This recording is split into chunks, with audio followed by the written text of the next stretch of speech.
নমস্কার বন্ধুরা, ট্রেডারদের জীবন ইউটিউব চ্যানেলে আপনাদের সবাইকে স্বাগত জানাই।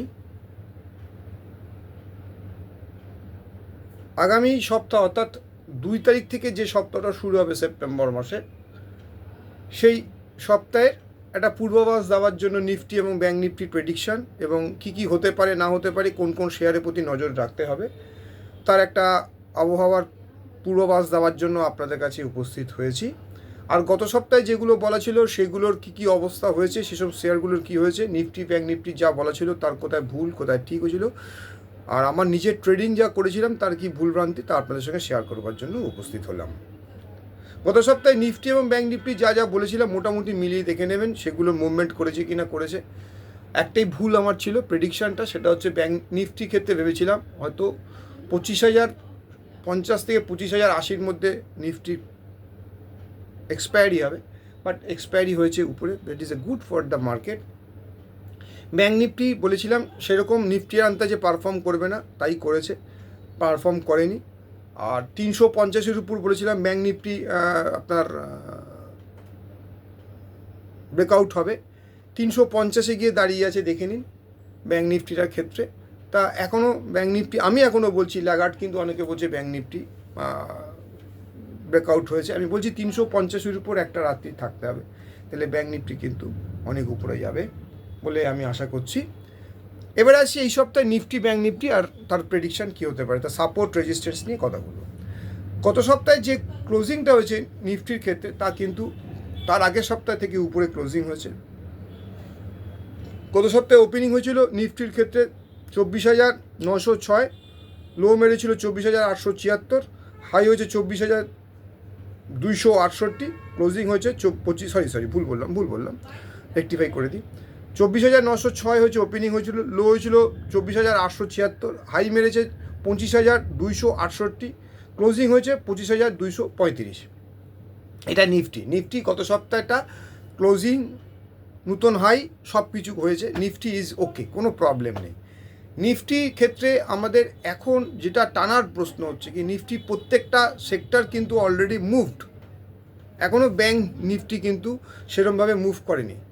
আমাদের আশা করছি আগামী কয়েকদিন নিফটির যে রেঞ্জটা থাকবে, নিচের দিকে হচ্ছে কি তার মানে 24,800, উপরের দিকে হচ্ছে কি 25,500, আপাতত এই সপ্তাহের দিকটা আমরা নজর রাখতে হবে। মার্কেটে কিন্তু ভোলাটিলিটিটা কিন্তু খুব বেড়েছে, আপনারা যদি ফিল করেন লাস্ট 2 দিন দেখবেন মার্কেটে কিন্তু একটা ভোলাটাইল, লাস্ট দিনটা না তার আগের দিনটা বেশ ভোলাটিলিটি ছিল মার্কেটটার মধ্যে। সেই ভোলাটিলিটি কবলে আমি পড়ে গেছিলাম এবং তার দরুন আমি একটা স্টক থেকে, ফিউচার থেকে আমি বেশ ভালো রকমই লস খেয়েছি, পরিমাণটা প্রায় 18 থেকে 19,000 টাকা আপনাদের সঙ্গে শেয়ার করলাম। শেয়ারটা নাম আমি আপনাদের সঙ্গে জানাতে চাইলাম না। যাই হোক, লস যেটা হয়েছে আপনাদের স্বীকার করে নিলাম, ভুল হয়েছিল আমার, ভুল মানুষ মাত্রই হয়, ট্রেডারদের সবসময় ভুল হয়, এটা আমি স্বীকার করে নিই। আর সেই জন্য সবাইকে বারণ করি, কেউ ফিউচার অপশানসে কাজ করবেন না, ফিউচার অপশানস থেকে দূরে থাকুন, তাহলে মার্কেটে ইনভেস্টমেন্ট করে আপনার ক্যাপিটাল কিন্তু সবসময় বাড়বে। যদি ফিউচার অপশানস থেকে দূরে থাকেন তাহলে কোনোদিনও মার্কেট কিন্তু মানুষকে, ইনভেস্টমেন্ট যারা করে তাদেরকে কিন্তু ফেরায় না, এটা আমি গ্যারান্টি দিয়ে বলতে পারি। কারণ আমি আমার নিজের ক্ষেত্রে আমি জানি, আমি যে সমস্ত শেয়ারগুলো আমার ইনভেস্টমেন্ট হয়ে রয়েছে সেগুলো সব কটাতে আমি প্রফিট করে বসে আছি। যাই হোক, আসি এই সপ্তাহের কী হতে পারে না হতে পারে নিফটি এবং ব্যাঙ্ক নিফটি সে সম্পর্কে বলছি। নিফটির ক্লোজিং হয়েছে 25,235-এ। নিফটির ফার্স্ট সাপোর্ট হচ্ছে এখন সাপোর্ট 25,100, 25,000, 24,800, এই তিনটে হচ্ছে সাপোর্ট। রেজিস্ট্যান্স কোথায় কোথায় আছে, 24,300, 24,361, একটা নাম্বার বলছি, 361 থেকে 370, এটা 10-15%, 20টা পয়েন্টে এদিক ওদিক হতে পারে।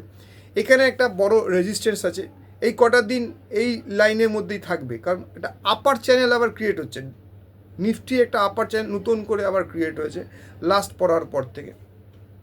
তাহলে আপার চ্যানেল যদি হয়, লোয়ার চ্যানেলটা এখনও রেডি হয়নি, আপারটা আমি বলতে পারবো এখন 24,361 ইমিডিয়েটলি, তারপর 24,400, 24,400 ক্রস করলে পরে 24,500 পর্যন্ত যেতে পারে নিফটি ক্ষেত্রে।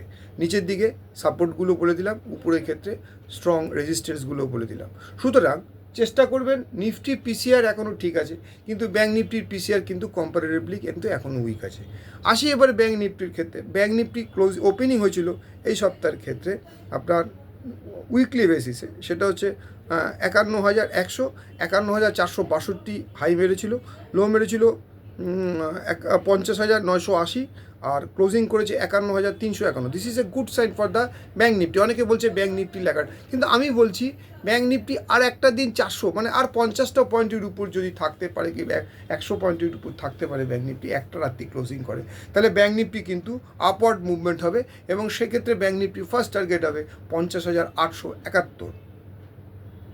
হ্যাঁ, 50,871 হতে পারে ফার্স্ট, মানে যদি 51,500 যদি ক্রস করে, ভুল বলছি, 51,500 যদি, কারণ এতদিন এত নিচে ছিল তো এই জন্য ভুলভ্রান্তি হয়ে যাবে, মার্জনা করে নেবেন। 51,350 এখন ক্লোজিং আছে। 51,500 যদি ক্রস করে, তাহলে পরে শর্ট কভারিংয়ে 51,874, 850, 900 পর্যন্ত যেতে পারে ব্যাঙ্ক নিফটির ক্ষেত্রে।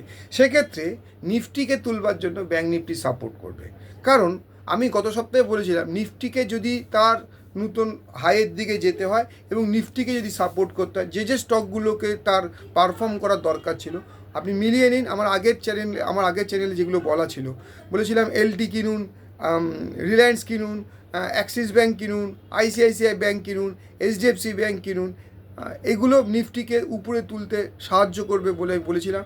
এবং দেখে নিন, মিলিয়ে নিন, প্রত্যেকটা শেয়ার কিন্তু লাস্ট 1.5 সপ্তাহ 2 সপ্তাহ ধরে পারফর্ম করে তারা তাদের কাজগুলোকে কিন্তু মিটিয়ে দিয়েছে। নেক্সট কারা করতে পারে, আগামী দিন যারা পারফর্ম করতে পারে সেইগুলো বলবো। তবে যেগুলো পারফর্ম করেনি, এই শেয়ারগুলো আমার যেগুলো বলা ছিল এগুলো পারফর্ম করে গেছে।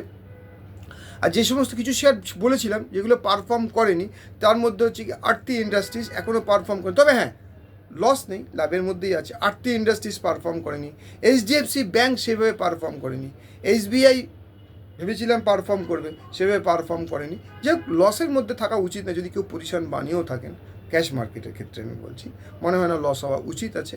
কারণ আমি লস হবে না তার কারণ হচ্ছে 800-র কাছাকাছি গেলে কিনবেন। এসবিআইয়ের ক্ষেত্রে স্টপ লস 790 আমার বলাই আছে।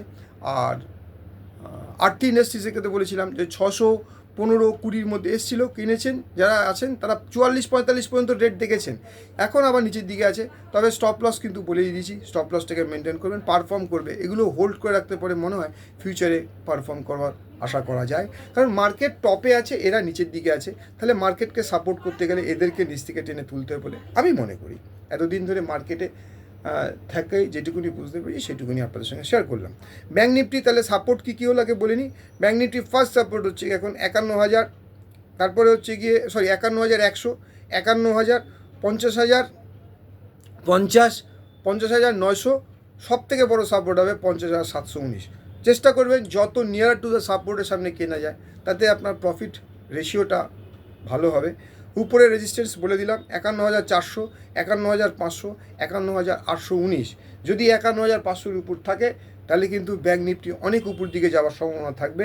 সেক্ষেত্রে এসবিআইকে পারফর্ম করতেই হবে, পিএসইউ ব্যাঙ্কগুলোকে পারফর্ম করতে হবে, এইচডিএফসি ব্যাঙ্ককে পারফর্ম করতে হবে, কোটাক ব্যাঙ্ককে পারফর্ম করতে হবে। তাহলে নেক্সট যে ব্যাঙ্কগুলোর দিকে নজর রাখবো, এই ব্যাঙ্কগুলোর নাম আমি আপনাদের সঙ্গে শেয়ার করলাম। নজর রাখুন কি হয় আগামী সপ্তাহে।